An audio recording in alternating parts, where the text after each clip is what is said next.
eu ouvi na rádio, né, que o Biden já se posicionou. Não, estamos com Israel. Isso rolou, não teve? Sim. O Biden falou, não, estamos com os Estados Unidos falando, estou com Israel. O que é interessante, porque aqui no Brasil, como a gente estava conversando aqui mais cedo, a galera que defende Israel, a galera que vai para manifestação com bandeira, não sei o que, geralmente é uma galera mais identificada com a direita. Exato. Né?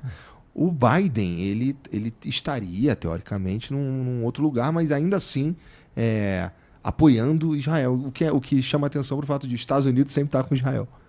Então, os Estados Unidos, sobretudo a partir dos anos 60, acabou, mas ainda mais depois, acabou se tornando o principal parceiro, um dos principais parceiros de Israel.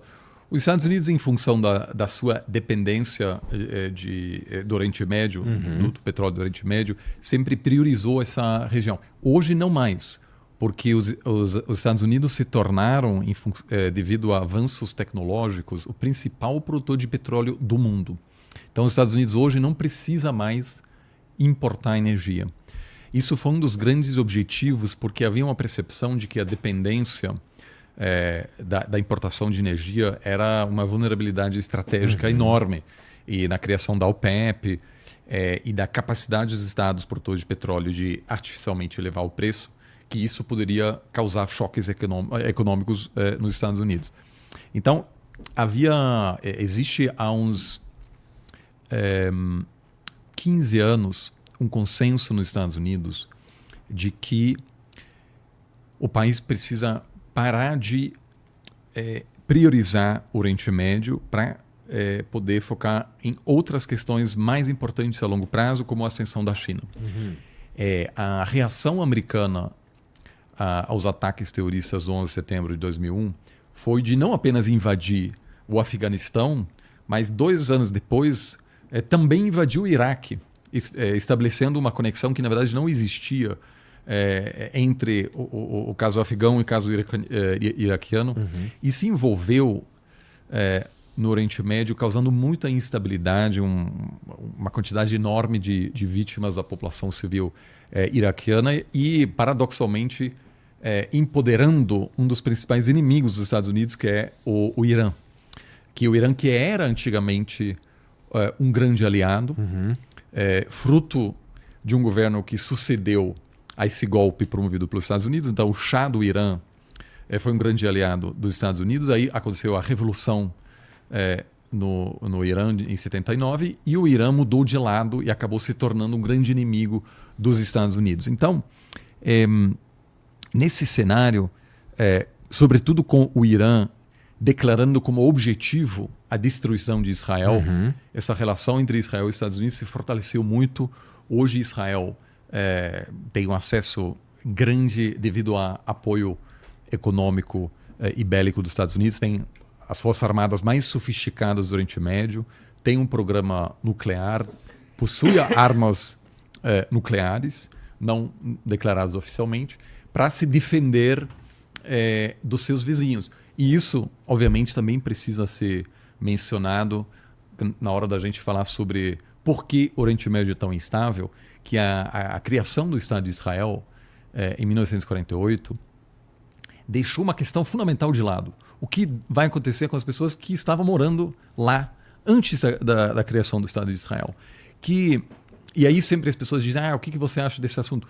Eu acho que, em muitas questões, ambos os lados têm razão. Ou seja, havia, em função do Holocausto e do antissemitismo, que é muito antigo na Europa, uma preocupação séria dos judeus de que eles não tinham um lugar seguro no mundo. Havia perseguição global contra os judeus e o pior momento disso foi o Holocausto na Alemanha, que levou à morte de 6 milhões de pessoas. Então, a partir desse momento ganhou força o movimento global para que os judeus pudessem ter o seu próprio Estado.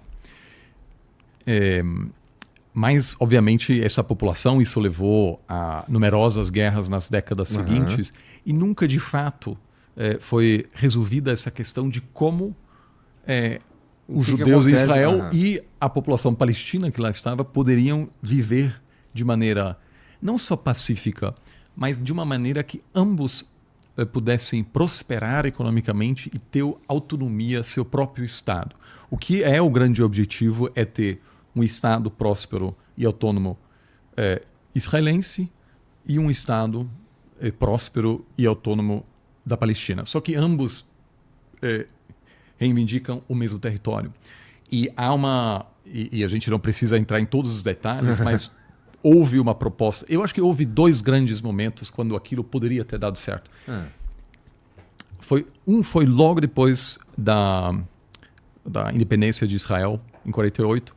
Havia uma proposta na mesa que, a princípio, acho que atendeu mais ou menos às demandas dos 2 lados. Aquilo não foi aceito pela população árabe e levou a uma série de guerras que levou ao aumento do território controlado por Israel, que virou um Estado que sempre enfatizou muito sua capacidade militar em função dessa situação de estar sob ameaça permanente. E o segundo momento, eu acho que foi durante os acordos de Oslo, quando lideranças razoavelmente... Não, eu não diria razoavelmente. Lideranças com uma grande visão dos 2 lados chegaram no acordo para encerrar esse conflito. Mas... e uma dessas grandes lideranças do lado de Israel foi morto por um radical israelense, ou seja, não foi morto pelo outro lado. E isso, muitas vezes, quando a gente quer negociar paz, é o grande problema. Não é o outro lado, é o nosso lado. A gente precisa convencer os mais radicais do nosso lado de que, naquele momento, é preciso ceder, porque se você insiste que você tem uma estratégia maximalista, você quer tudo, negociar tudo, então você até pode, mas o outro lado vai se vingar depois. Isso é a questão também na Ucrânia atualmente. O que seria justo? Os ucranianos têm o direito de dizer eles querem voltar a ocupar o seu território.